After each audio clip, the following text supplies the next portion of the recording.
Hello, guys. Welcome to my YouTube channel. My name is Director Captain. If you're new here, make sure that you subscribe. Leo nawapeleka Africa. As you see, hata barabara huku walls zimebomoka bomoka, but this is Africa in America. So I want to walk with you guys, show you around. You can see pale pameandikwa Harambee, Port of Africa. Welcome to Harambee, Port of Africa. Ukiona tu hivi unaona nika uko Africa. Unaona? This one looks like Africa. Ni vile tu iko America. Hadi barabara ukiangalia chini utaona imecrack, sio kama ile. Unaona hata hiyo building crack, barabara hazijamekuwa maintained, building hazijai maintainiwa. Venye tu ilitengenezwa, watu wanakulanga tu rent but they don't maintain it. So yeah, wanna take a walk with you, niuoneshe Africa and then we'll go for a safari, show you around. Kuna real animals tutawaonyesha hapa. Kuna real safari actually, not even hata real kuna real safari. Tunaingia kwa gari ya safari, tunaenda. Unaona hii building venye inakaa inaitwa Tamutamu. Tamutamu Eat and Refreshments hapo hivyo. So yeah, tunaingia kwa safari truck, tunaanza safari na tunawaonyesha animals zenye ziko huku, not hata zenye ziko huku, tunaonyesha Africa. Unaona tuko Mombasa. Hapa tuko Mombasa. Mombasa Marketplace. Hiyo building unaona hapo, hata unaona colors ni kama zile za buildings za Mombasa. Ukiambia mtu kwa America atasema ni uongo. So let's go. Mujafari I think ni jina. Guys, hii Mombasa in America. Unaona Africa in America. Hadi barabara ni za Kenya. The Lion King.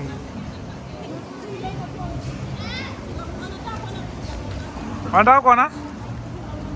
Hizo ni masouvenir tu wanauza hapo ndani.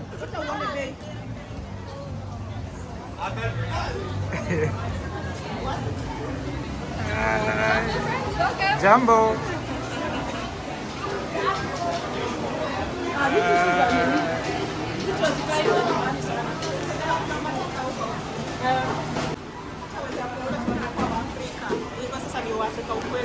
Sasa wameka wazungu tu ndio wanauza.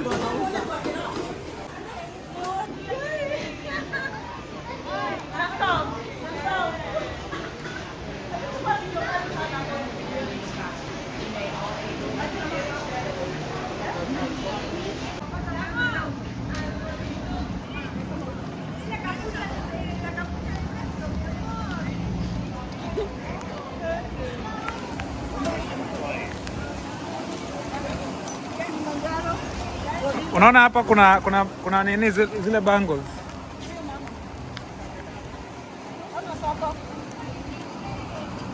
Hii ni soko. Hii soko nayo wamefail. Ona ile ni kinyozi ati place ya kuchorwa. I thought ni baba shop.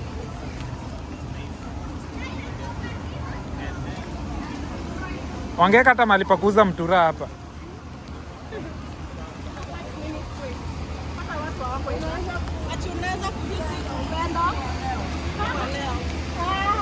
Kwani ni nini hiyo sasa?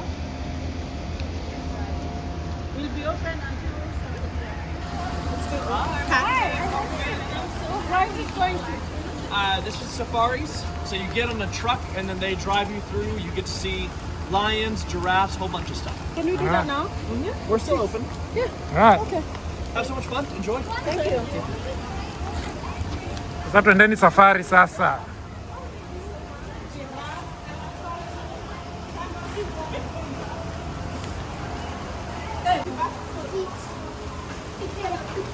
Please proceed. Okay. Hala.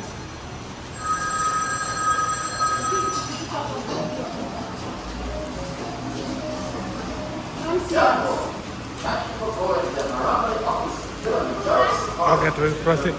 Okay. Anasema tu to proceed. Oh, makona ni mingi juu ya watu line. Tunabeba. Ile mbele ni ya kubeba watu pale. If you do use a camera or phone, please turn off the photo flash Oh, for the preserve yeah. safety of Mi yangu hata inanga flash. as well as everyone on your safari truck. Situmiangi flash. Oh, mtu alikuwa na ka selfie stick. Kakachukuliwa ama si hiyo? But if you did for location, then you're guaranteed. Ai, umdem. Mbona amepitia hapa? Oh, itakuwa maybe na wako. Ai. Tiene anatubeba.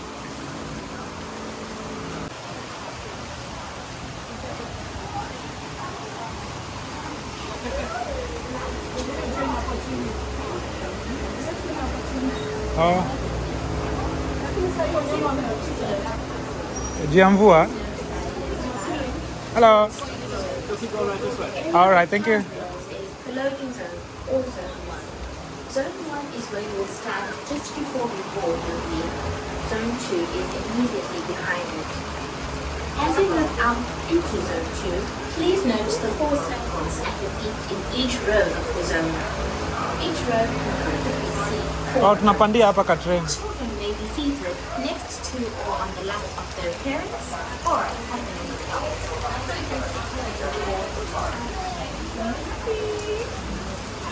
Ah. Ati Kilimanjaro safari.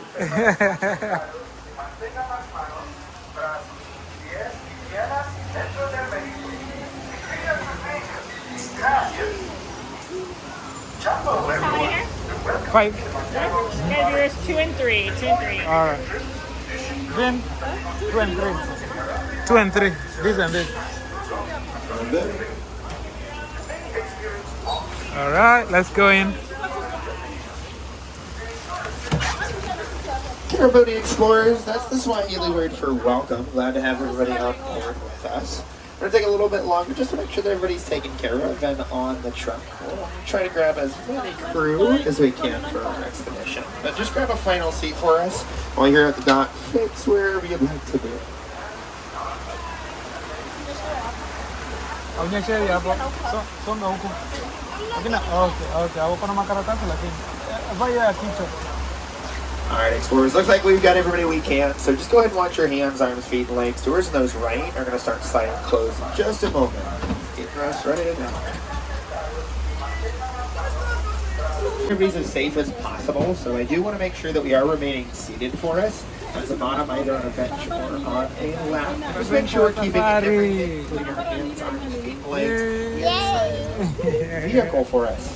Now, we're going to head a little further into the Ituri rainforest. What already surrounds much of basically many of the rather unique species that call this ecosystem home.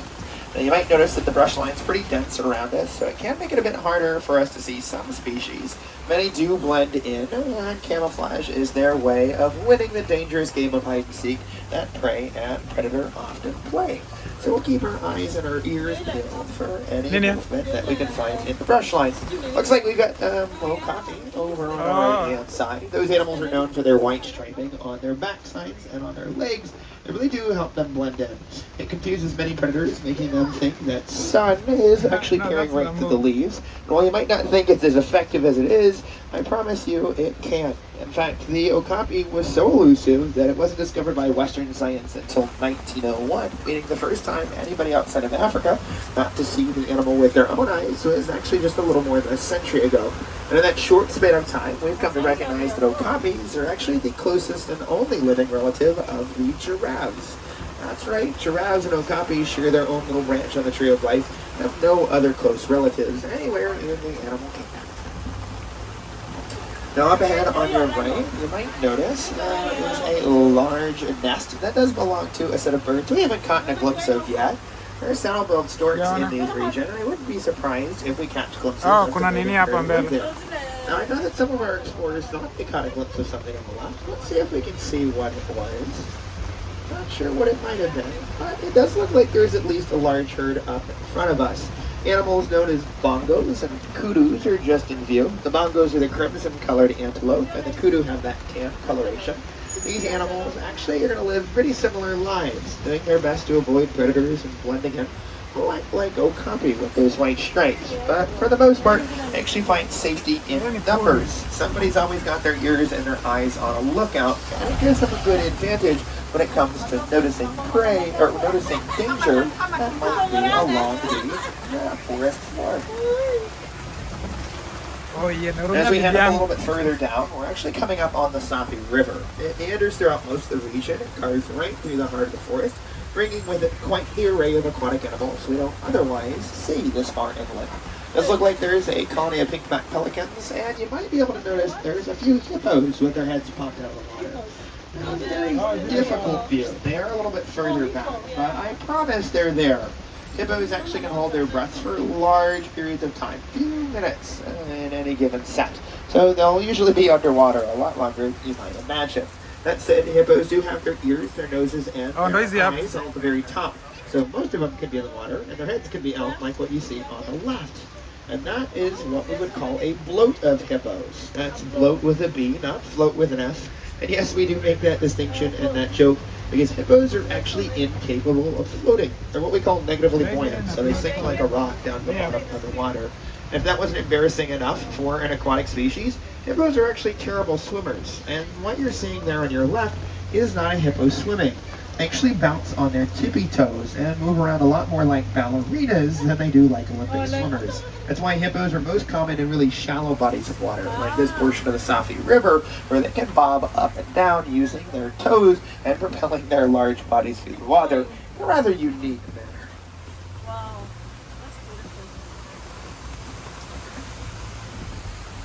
Now we're going to head a little bit further down and cross the river here. We're actually going to head the opposite direction of the Safi, but nonetheless it gives us an excellent view of the beautiful falls on either side that many tourists come from around the world to see.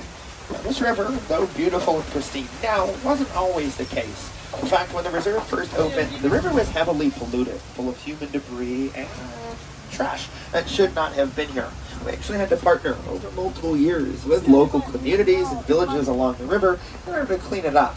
That shows that we can have an impact on the environment around us, and you don't have to be a warden in the heart of Africa to make a difference like that. I promise we all can find ways to keep the world a little bit more wild, and while we're out and about looking for your favorite animals here on the reserve, keep in mind how you might be able to help protect these species or the ones that you call neighbors back at home. Now up ahead, you'll see that the tree line is opening here. It's going to be our first time to escape from the forest since leaving behind base camp. That means we're actually going to jump down onto the open plains of East Africa.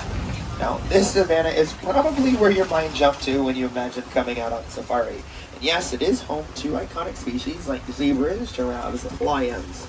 Well, we will do everything in our power to get you glimpses of these iconic and remarkable species. I also want to introduce you to the full cast of characters. Every animal here has their part to play in the circle of life and is important to what we call biodiversity and the overall health of the environment. You can see kind of scattered all along the acacia trees, there's large groups of wildebeest that you see out in the distance. Wildebeest are a species of antelope, and they're known for their rather odd appearance. That's actually where the name wildebeest largely comes from. They've kind of got an odd and blocky face, unlike the other antelopes they're close cousins with, and that's why the Dutch referred to them as wild beasts. They also have a very unique defense mechanism that may have played part in that name. They actually will scatter and stampede. If you've ever seen Disney's The Lion King, I know there's a sequence in that film you might be thinking of, and that's actually more scientifically accurate than you might imagine. They will frantically run, trying to cause confusion among the predators that hunt them, but they also are attempting to knock down the animals that hunt them, much like what a bowling ball would do to a bowling pin, kind of adding to the wild beast demeanor that these animals have. They're also joined by sable antelope off here to the left-hand side. You can see them in clear view. Those curved horns are pretty typical of the species, and they also have a rather territorial temperament. They will protect themselves and their young cows from any predator that attempts to harm them. They're actually uniquely one of the few species on the planet that protects other animals. It's not known why that defense mechanism evolved, but nonetheless it's an inspiration to us that we can help protect species the same way we do. That's actually why they were made the icon of the wildlife park. You may have seen their silhouette on the signs as you entered into the reserve today. It's, again, a reminder to us, but also a warning to poachers that may try to sneak onto the reserve, telling them that we will do everything in our power to prevent them, the same way the sables will. Now, closer to us, these are the wildebeest we first mentioned when coming down the hill line. You can see that they're actually pretty common and form rather large groups. There's actually another group of them kind of tucked behind in the brush up in front of us, and we'll see them routinely. Now, because we see them as often as we do, they do go by a number of names. Throughout much of southern Africa, the Dutch Afrikaans wildebeest is pretty common. But here in East Africa, we actually go with the indigenous word, gnu. That's G-N-U. It was given to them because it's very familiar to the sound that they make. Yes, in the same way that cows go moo, it's very common to hear wildebeest go gnu.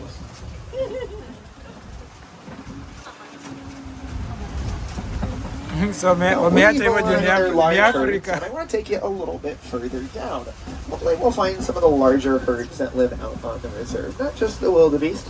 Now, the storm can make it a little bit difficult. Many animals like Ndio to just tuck in umetengeneza for anthill, the brush line artificial. to get a little bit of cover. And this close to evening, it also makes it a bit difficult because many predators are known to hunt at this time. Animals like painted dogs or large cats that hunt here usually are known to be active a little bit closer towards the evening, which encourages many animals to hide in the brush line. So that paired with the storm doesn't really give us the best bet.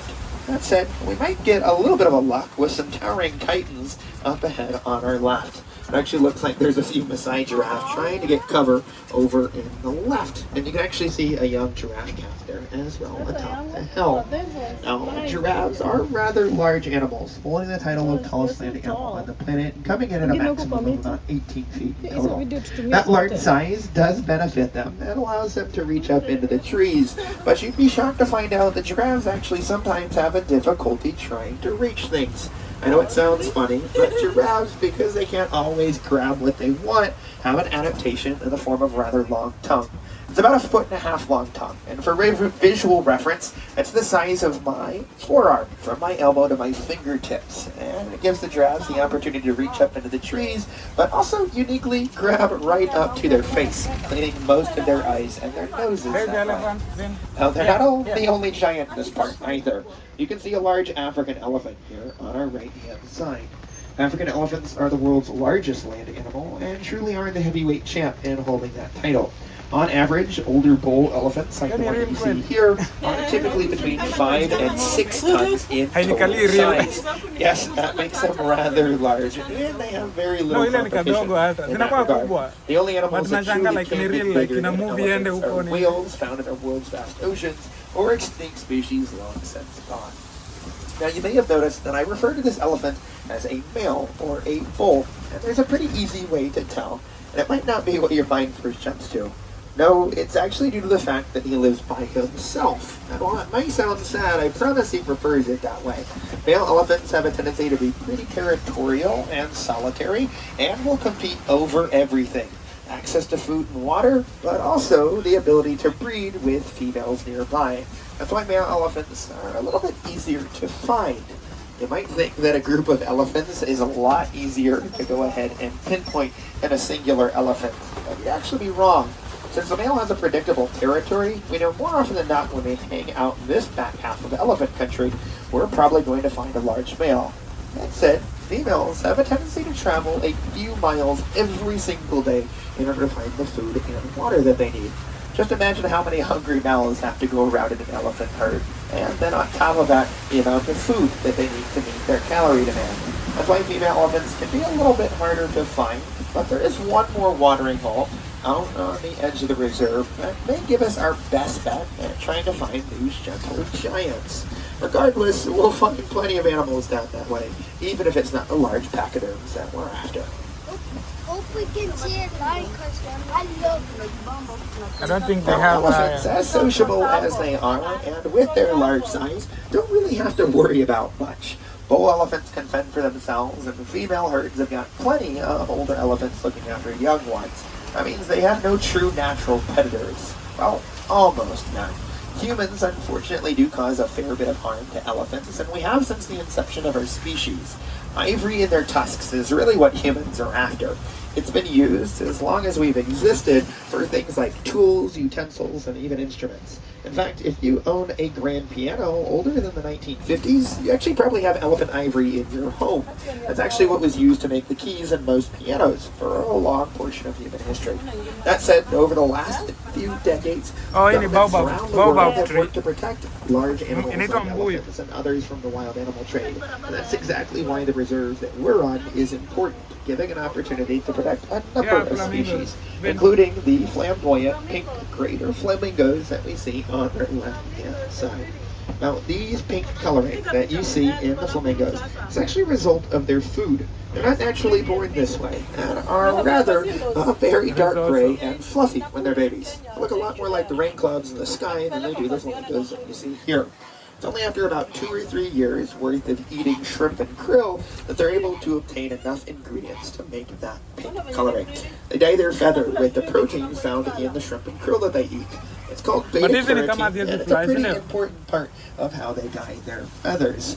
Now, if you've ever heard that word before, you might have been in reference to much of your diet. And even if you don't enjoy fishy seafood, it's pretty commonly found in things like carrots, sweet potatoes, and other roasted vegetables, actually giving them the orange, red, and purple colors you might know for them.